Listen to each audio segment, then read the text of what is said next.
Hey guys, what's good? Derek here from BOM Socks with more BOM Bites, where we feast upon the words of Christ one bite at a time.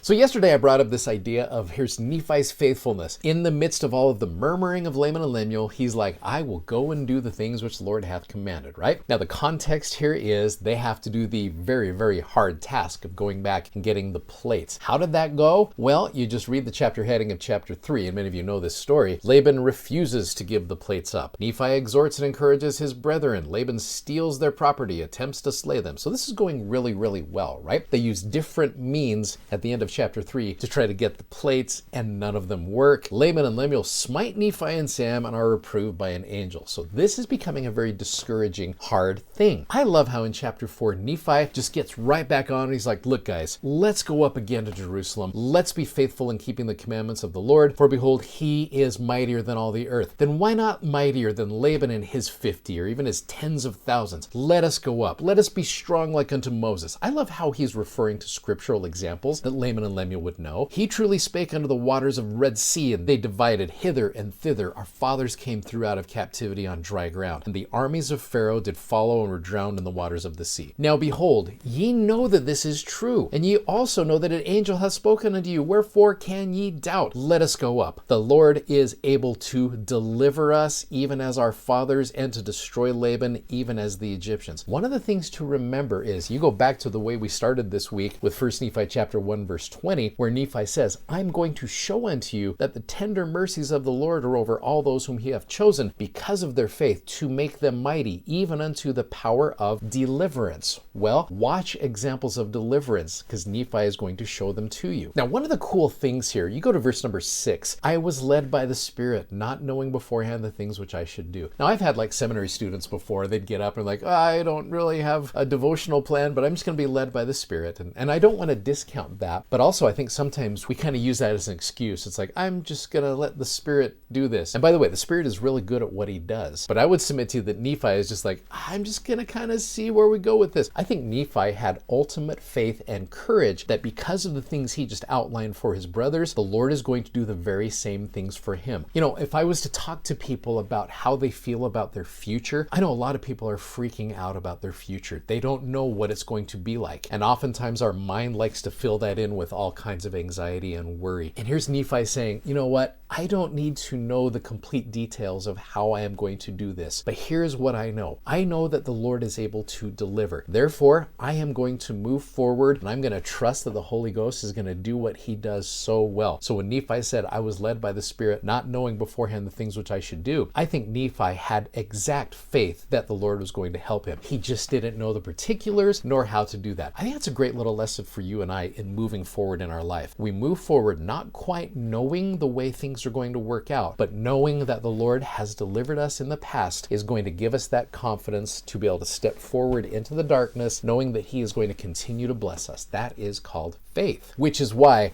the phrase in verse number 7 is such a great way to finish that off. Nevertheless, I went forth. I think that's such a cool phrase there. It's like, I don't know how this is going to work out, but I'm going to move forward. That is acting in faith, and I love Nephi's faith. And what does he do? He finds Laban drunk.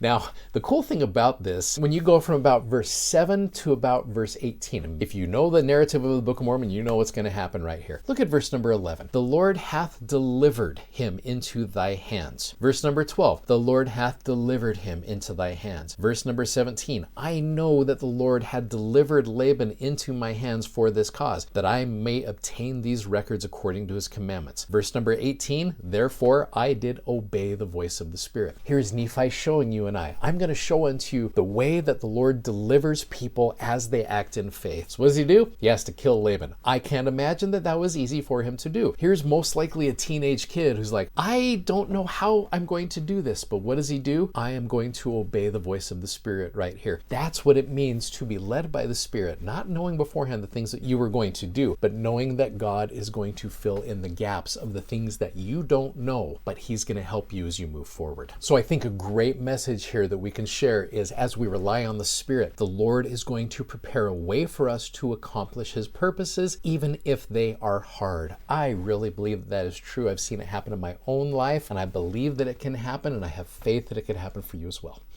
Thanks so much for watching. Thanks for subscribing. Thank you for sharing these messages. As always, we're so grateful that you do that. If you like what you see, click the like button, and you got to go check out our amazingly comfortable gospel-themed socks at bombsocks.com. Godspeed, and we will see you tomorrow. Take care. Bye-bye.